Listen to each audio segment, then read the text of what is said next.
What's up, YouTube? It's your girl Toya Love again, and today we're going to talk about being a disciple. And I'm going to make some references from this book by Priscilla Shirer. I'm messing up this lady's name, but when I tell you, she is phenomenal. This book, I Surrender All. I promise you, she ain't pay me nothing. This lady do not know me, bro. She did not pay me anything. But when we talk about discipleship, I think this is a good book that really will snatch you by your edges. It will snatch you by your edges. In this book, it's talking about being a disciple. And here goes an excerpt from, I think, the first or second chapter. They left everything and followed him. When we're being disciples and we are saying we follow Christ truly, we have to leave everything behind and follow him, bro. Our hopes, our dreams, our aspirations, what we thought life would be like, we basically have to put that on there to the left, and we have to say, you know, God, whatever you have for my life, I surrender to that, and I will go your will, your way, whatever it is. Like, I completely trust you. The words Jesus used when describing the disciples' life are as clear and plain to us today as to those who heard him speak on that day.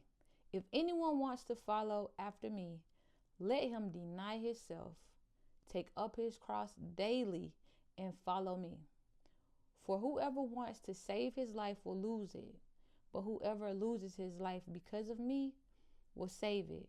For what does it benefit someone if he gains the whole world and yet loses or forfeits himself? That's from Luke, the 9th chapter, the 23rd through the 24th verse. Deny, cross, lose, follow.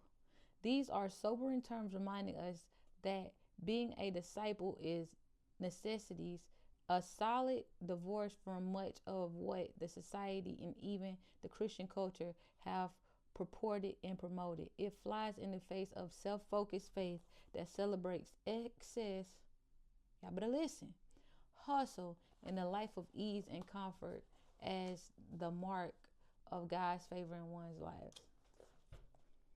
She not playing with y'all. She's saying surrendering to God is not even what is being pushed mainstream. The hustle life, all of that stuff that's being pushed, that's not surrendering to God. Surrendering to God might say, hey, I need you to sit down. I need you to sit in this corner and I need you to dive in with me. I need you to get close with me. I know you're building this business, but I need you to put a pause on that. Or for a person that might be timid, that might not even be in this, entrepreneur type mindset, he might tell that person, hey, I need you to go start this business over there with all the talents and gifts that I gave you. I need you to go start that for me. I need you to leave everything behind. I need you to go do that. And one really powerful thing that she said in this book, and it got me. It said, she made an analogy about your home. You know, you have these parts in your home that you show everybody and that you are very proud of.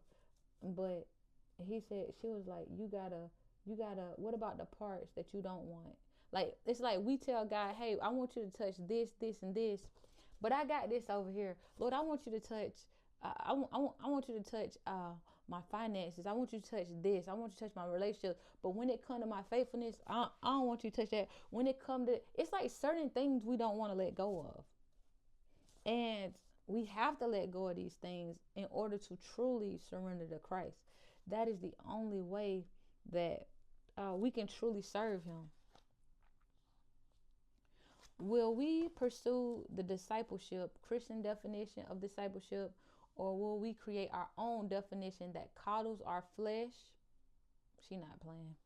And esteems this earth over the kingdom of heaven. Consider his words again. Hear each progressive portion of his explanation of discipleship in terms of answering the question below. What is the essence of discipleship? Denying yourself. Number 2, how do I accomplish this? She made it so easy. How do I accomplish this?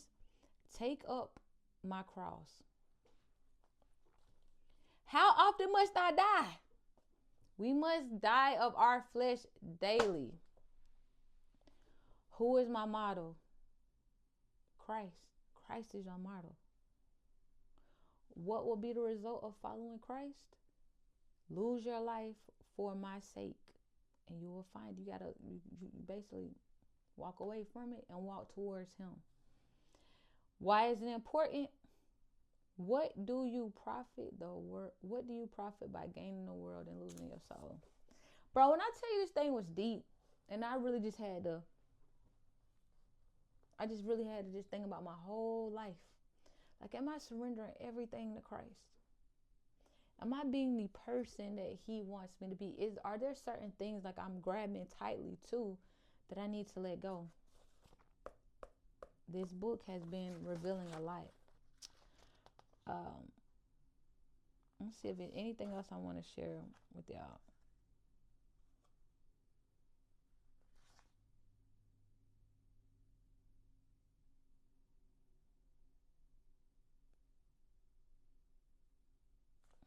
See if there's anything else.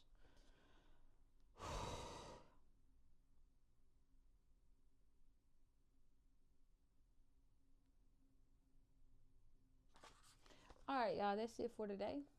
Much love, your girl Toy Love.